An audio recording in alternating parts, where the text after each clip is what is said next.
3 மணிக்கு எவன் எந்திரிக்கிறான் விளங்காம போனதாக சரித்திரம் கிடையாது. 6 மணிக்கு 7 மணிக்கு பின்னாடி எந்திரிக்கும் விளங்கினாத சரித்திரம் கிடையாது.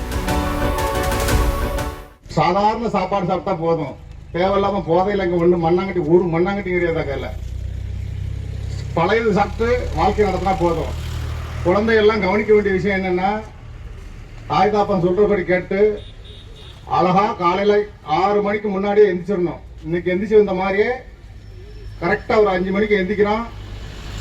காலை கடனை முடிச்சுட்டு கண் மாதிரி அடுத்த படிக்க ஆரம்பிச்சேன்னு வச்சுக்க. நான்லாம் 3 மணிக்கு படிக்க ஆரம்பிச்சேன். 3 மணிக்கு எந்திரிச்சு படிப்பேன். அந்த ஒரே வருஷம் தான் படிச்சது, அதுக்கப்புறம் படிக்க ஆரம்பிக்கல. அதாவது 4 வருஷம் நல்லா படிச்சா 40 வருஷம் நல்லா இருக்கலாம். 40 வருஷம் ஆயிடுச்சு. அதனால குழந்தைகளுக்கு இப்ப குழந்தைகள் படிக்கிற குழந்தைகள் இருந்துன்னா அதை கவனிச்சுங்க.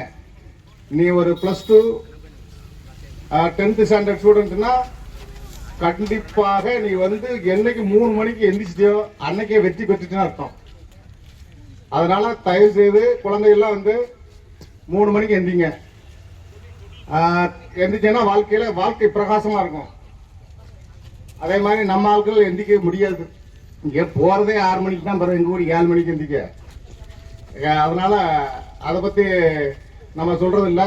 ஆனா முடிஞ்ச அளவுக்கு பிரம்ம முகூர்த்தத்தில் எந்திங்க எல்லாருமே. முடிஞ்ச அளவுக்கு சில பெண்கள்லாம் எந்திரிச்சுதான் ஆகணும். வலுக்கட்டாக நீ எத்தனை மணிக்கு 2 மணிக்கு போனாலும் 5 மணிக்கு எந்திரிச்சு அடுத்த வேலையை ரன் பண்ண வேண்டிய குழந்தைகளை கடத்துறதுக்கு நாம கட்டாயம் அடுத்தடுத்த வேலை செய்யணும். 7 பேர் கேட்க வாங்கின மாதிரி அதிகாலையில் எந்திரிச்சோம்னா உண்மையிலே வாழ்க்கை பிரகாசமா இருக்கும். இதுல காலேஜ் படிக்கிறீங்க யாருப்பா கை தூக்கி பார்ப்போம். காலேஜ் ஸ்டூடெண்ட்ஸ் யார் இருக்கீங்களா? என்ன படிக்கிறீங்க? சும்மா சொல்லு. சரி, உண்மையிலே தெரிஞ்சுங்க. வாழ்க்கையில நீ நண்பர்கள் யார் கூட சேர்ந்தாலும் சரி, கரெக்டா நீ 3 மணிக்கு எந்திரிச்சு வாழ்க்கையை பிரகாசமா கொண்டு போங்க. அது உண்மையில நல்லா இருக்கும்.